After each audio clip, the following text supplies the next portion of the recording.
Vamos a cerrar el 2024 como el periodo de mayor desconfianza empresarial en Colombia en la historia reciente, razón principal por la que los niveles de inversión y productividad en el país no se están presentando.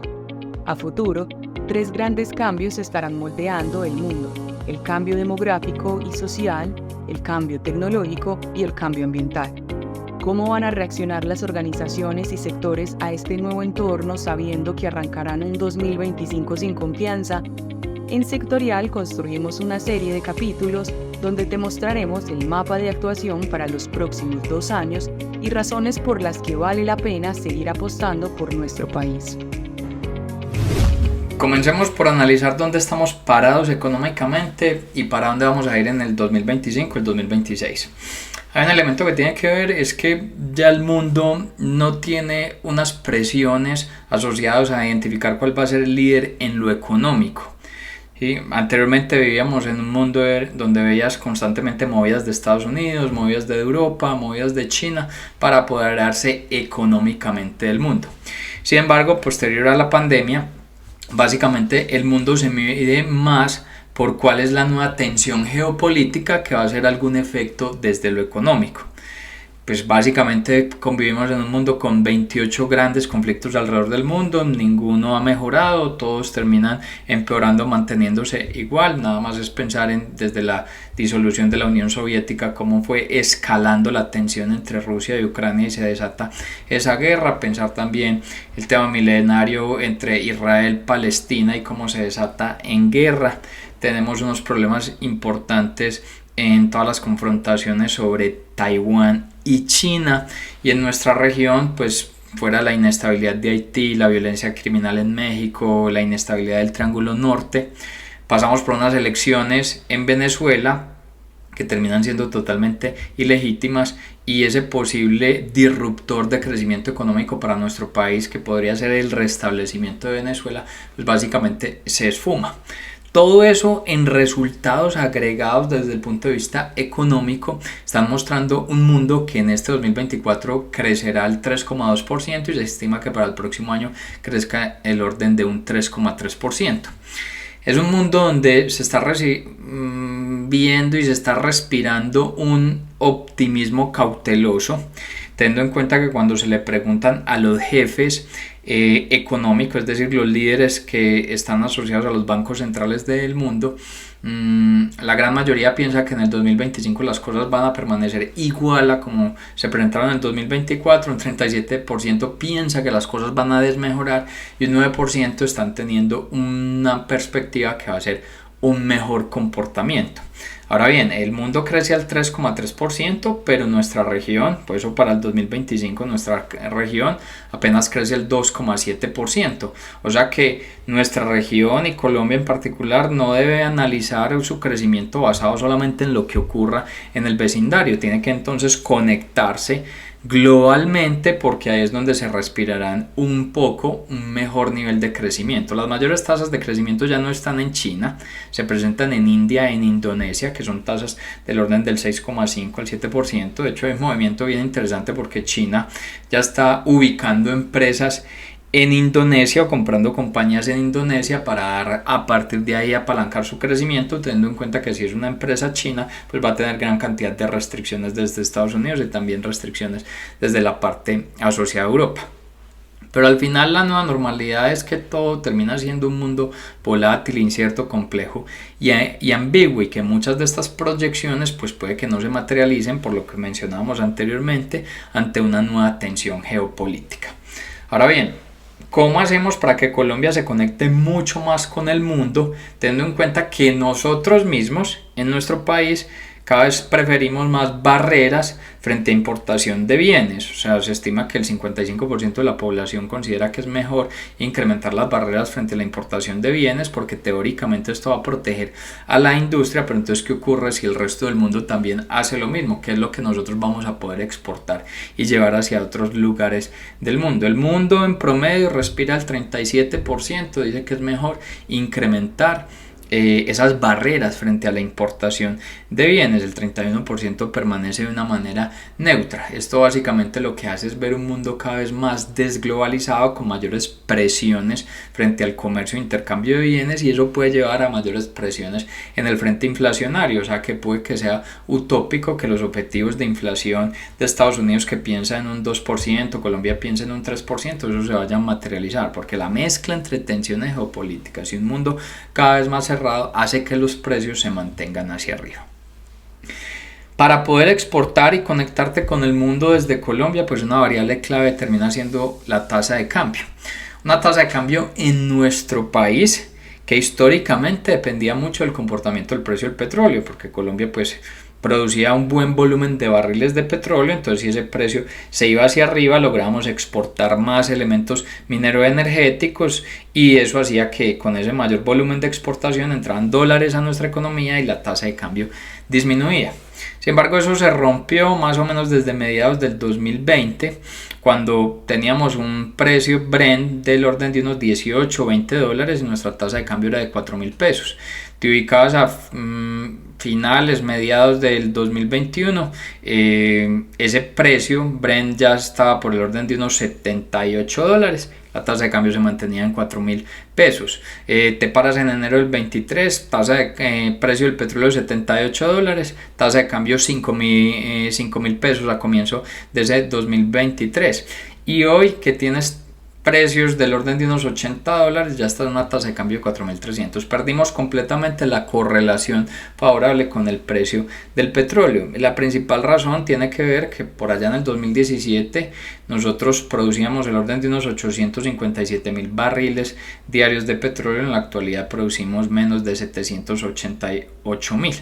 Entonces, desde el punto de vista de la exportación, pues una tasa de cambio mucho más fuerte pues ayudará a ese volumen de precios, pero Colombia es un país que es más importador que exportador. Entonces, mayores niveles de tasa de cambio nos presionan en el costo de vida y hace que las dinámicas de consumo sean más lentas. Un país que depende muy fuerte del consumo, porque el comercio solo representa el 9% de nuestra economía analizando el PIB.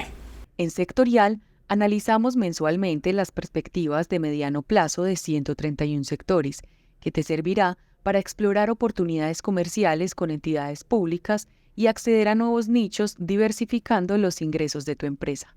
Para conocer más sobre este estudio, visita www.sectorial.co. Aterricemos todos estos elementos a la región. Pensemos en el crecimiento de la región. Es un crecimiento mucho más lento, será mucho más lento que el crecimiento que va a tener el resto del mundo.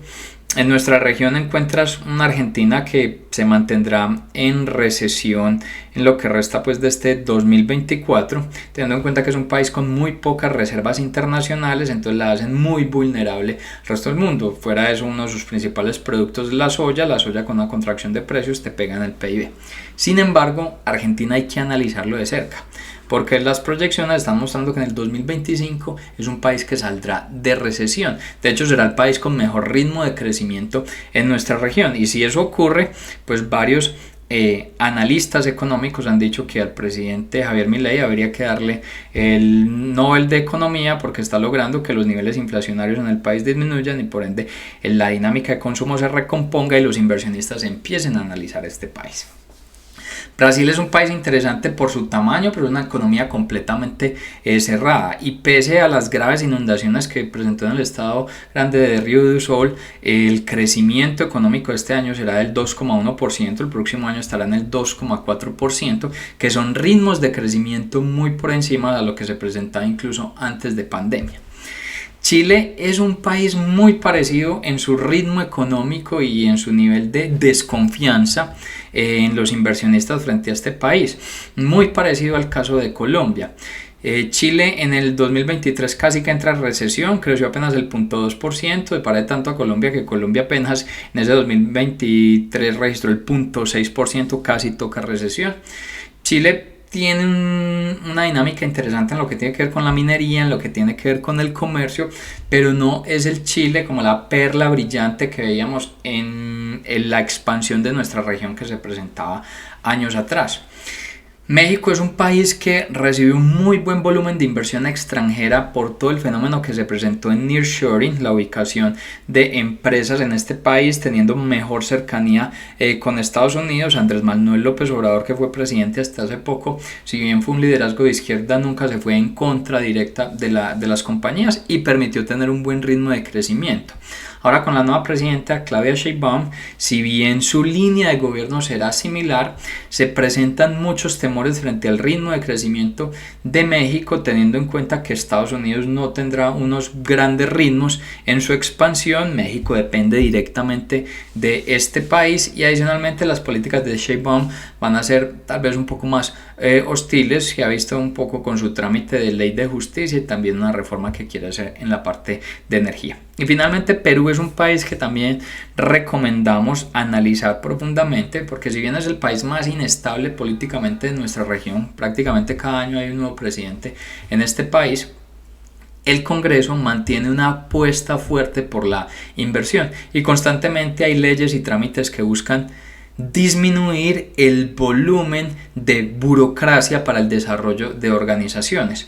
Si esto se le mezcla una bonanza que están teniendo en la parte agrícola, en la parte pesquera, pues vamos a ver un país que crecerá en 2025 a una tasa del 2,7%, que ese es un buen ritmo en materia de crecimiento económico.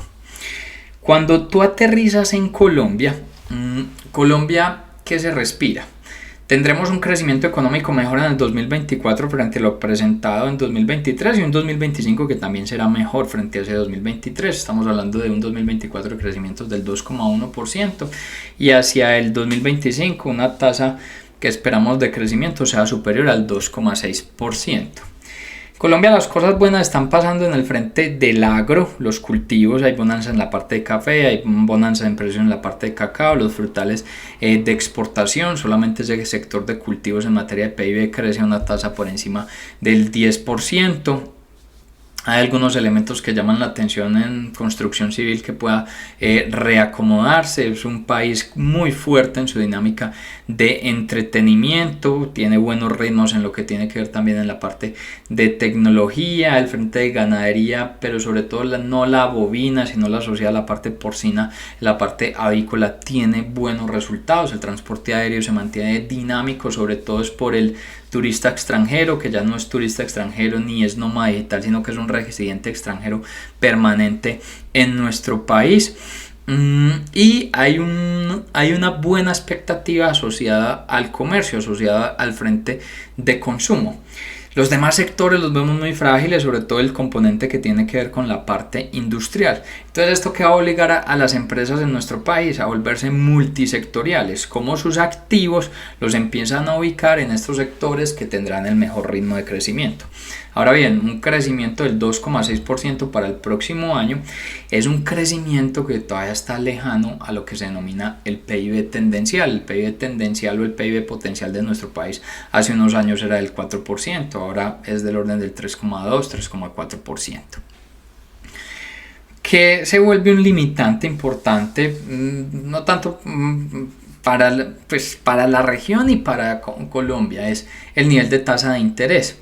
Si esas tasas de interés pues son altas, le vuelve una talanquera en el nivel o en la capacidad de expansión. Eso pega muy fuerte en la industria porque la industria tiene un stock de deuda tanto en lo que usa en el capital de trabajo para su crecimiento como en la inversión en activos fijos. Nosotros tendremos probablemente una tasa de intervención del 9% al cierre de este año, que al próximo año se ubicará en el 5,3%. Si a eso le sumas el spread que te pone el banco comercial a las empresas, todavía tendremos tasas efectivas del 17%. Entonces los empresarios al momento de realizar un proyecto de inversión analizarán si toman deuda, ese proyecto de inversión tiene que rentar por encima del 17%. ¿Qué va a apoyar en nuestra región? Por ejemplo, en Perú, que su tasa de intervención el próximo año será del 4,5%. En México ayudará también una tasa de intervención del 4,5%. Más restricciones tendrá en México con un 7%, Brasil con una tasa del 10,5%. Y en nuestro país pues se respiran varios elementos que te llevan a un temor o a unos elementos de desconfianza, y es que pues, las calificadoras internacionales tienen una calificación W sobre nuestro país con perspectiva negativa. Eso es por fuera del nivel de grado de inversión. Dicen que nuestro país tiene muchos problemas en el frente fiscal, que es un tema bastante paradójico porque la tasa impositiva de Colombia en las empresas en la parte de renta es la más alta de nuestra región con un 35%, pero los niveles de recaudo fiscal vienen disminuyendo. Entonces ahí hay unos mensajes negativos frente a nuestro país. En el próximo episodio continuaremos con la segunda parte de esta miniserie, donde te mostraremos el mapa de actuación para los próximos 2 años y las razones por las que vale la pena seguir apostando por nuestro país.